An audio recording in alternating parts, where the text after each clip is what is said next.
নতুন বছর পড়ার সঙ্গে সঙ্গে বদলে যাচ্ছে এই গুরুত্বপূর্ণ 7টি নিয়ম।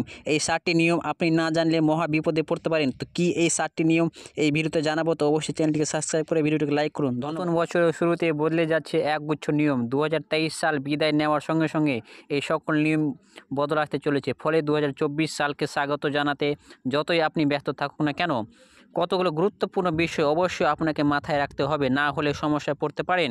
এই যে বদলানোগুলো আসতে চলেছে এগুলো কোনো মামুলি পরিবর্তন নয়, বড় ধরনের 7টি পরিবর্তন নতুন বছর শুরু হওয়ার সঙ্গে সঙ্গে ঘটতে চলেছে ভারতবাসীর জীবনে। সেগুলো সম্বন্ধে অবশ্যই আগাম ওয়াকিবহাল থাকা। আসুন এক এক করে 7টি গুরুত্বপূর্ণ বিষয় বদলে যেতে চলেছে সেগুলো দেখে নিই। নতুন বছর থেকে আধার কার্ড পেতে 180 দিন সময় লাগবে। 1 জানুয়ারি 2024 থেকে আধার কার্ড তৈরির নিয়ম সম্পূর্ণ বদলে যেতে চলেছে। আগের মতো বায়োমেট্রিক বা আপডেট এবং পর্যাপ্ত নথিপত্র জমা দিয়ে আধার কার্ড করা যাবে না। আধার সেবা কেন্দ্রে গিয়ে নতুন আধার কার্ড তৈরির আবেদন করার পর থেকে আধার কার্ড হাতে পাওয়ার মধ্যে 180 দিন সময় পর্যন্ত লাগতে পারে। কেন্দ্রীয় সরকার আধার কার্ড পাওয়ার নিয়ম পরিবর্তন করে অনেকটা পাসপোর্টের মতো করে দিয়েছে। ফলে এখন থেকে 18 বছর বয়স হলে নতুন আধার কার্ড করার জন্য আবেদন জানালে ম্যাজিস্ট্রেট পর্যায়ের ভেরিফিকেশন হবে।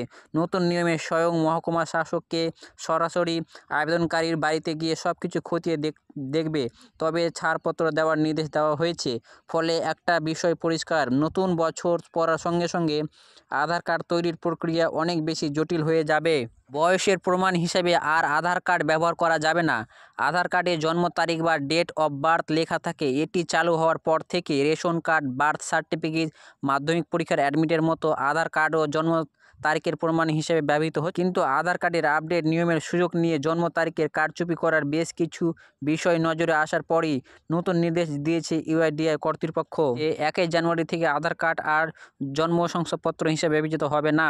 ফলে সচিত্র পরিচয়পত্র জমা দেওয়ার জায়গায় আধার কার্ডের পাশাপাশি বার্থ সার্টিফিকেট জমা বাধ্যতামূলক করা হয়েছে। সিম কার্ড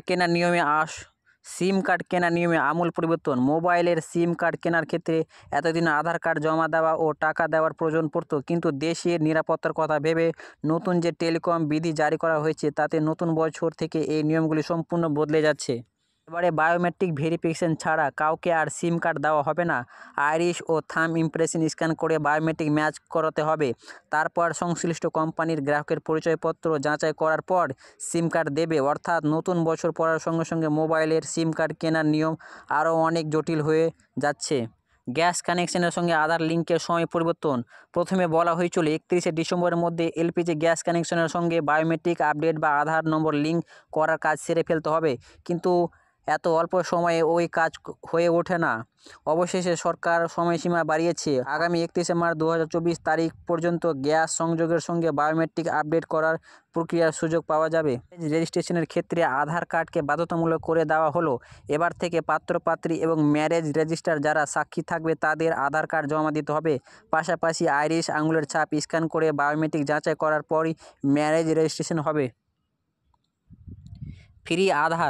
ফ্রি আধার আপডেটের সময়সীমা বৃদ্ধি। বিনামূল্যে আধার কার্ড আপডেটের সময়সীমা আরও বাড়িয়ে দিল ইউআইডিএআই কর্তৃপক্ষ। 24 সালের 14 মার্চ পর্যন্ত বিনামূল্যে আধার কার্ডের নির্দিষ্ট কিছু বায়োমেট্রিক তথ্য আপডেটের সুযোগ পাবে দেশবাসী। হতে পারে শেয়ারের লেনদেনের ডিম্যাট অ্যাকাউন্ট।